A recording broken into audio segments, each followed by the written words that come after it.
Hi, welcome back to Dive Gear Reviews. Today we'll be taking a look at the XEN bottom timer from Liquivision. Okay, let's take a slightly closer look. Okay, the first thing to say is this unit is very compact. I apologise in advance because there's a lot to say about this unit and not a great deal of time to say it in. So let's try and fit in as many things as we can. Okay, there's no buttons on the exterior at all. It's all tap sensed by some ceramic pressure sensors on the inside of the unit. There's no buttons on the exterior at all. This is the housing for the user replaceable battery. You open it with a coin between the slot, just turn counterclockwise, change the battery and replace. There's a little O-ring inside. You can't flood the unit, which is another good thing. It's CE rated to 200 meters. Okay, let's go turn this on. So it's three firm taps on the top of the unit with the pad of your finger. So 1, 2, 3. My bad. 1, 2, 3. Okay, there you go. So you turn the unit on prior to diving. 1, 2, 3. Go through to the menu system. So it's 3 into the menu and 3 to turn on. And after that, it's just one tap. Scroll through all the different menu options. Let's have a look at them. So let's read them out in order. So we've got lock. So for when you're on the dive, you can lock the computer. So you need to tap it 3 times. It's probably advisable, so you can't actually accidentally turn the computer on or change any of the settings while you're diving, which would be a distraction. The OLED screen is absolutely fantastic, very, very readable. It knocks spots off every other dive computer that I've seen underwater. Again, I should mention it's a bottom timer, not a computer, but it's hard not to use the phrase. Underwater, when you compare it to other people's computers, you find people are always looking at this unit rather than their own computers, because it's just so visually appealing.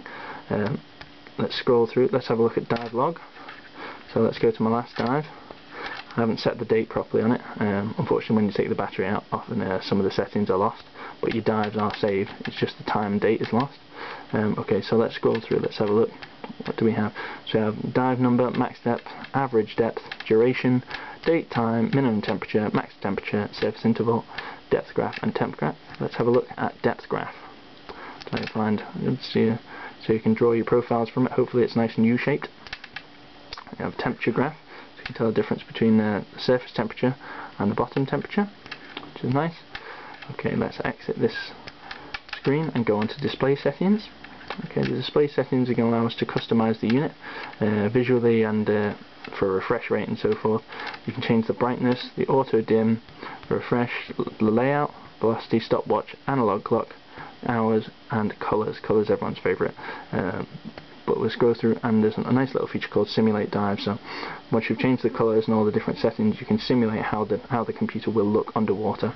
So let's simulate. So this is just a depth of 10 meters, time 5 seconds. So we start, and that's how it looks on mine at the moment. So I have time in blue and depth in green.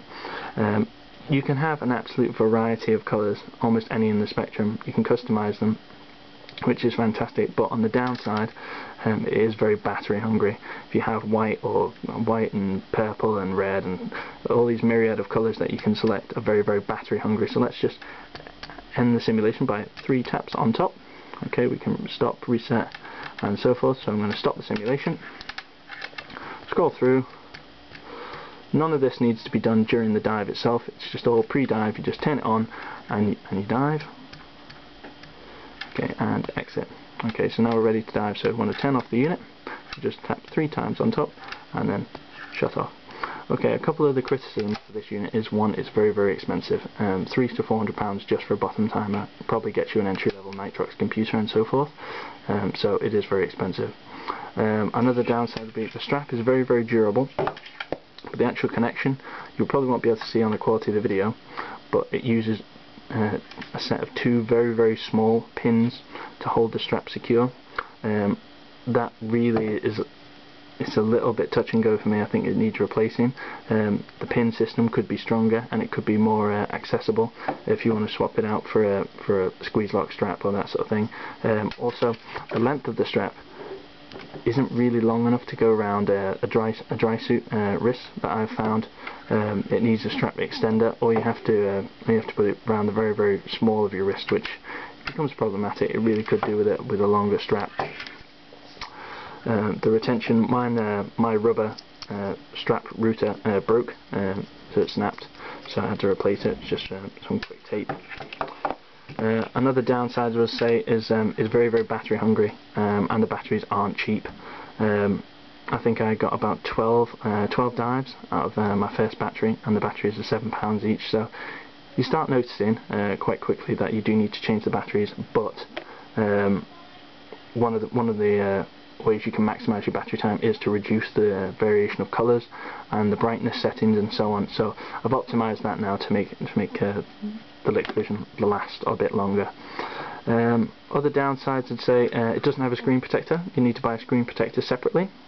There's one made by Zag. There's no solid ones. It's just a sort of one of those liquid film types you get. Liquid, you know, the light plastic ones you'd get on mobile phone covers and so on before you peel them off. It's a stronger sort of abrasion resistant version, one of those. Yep.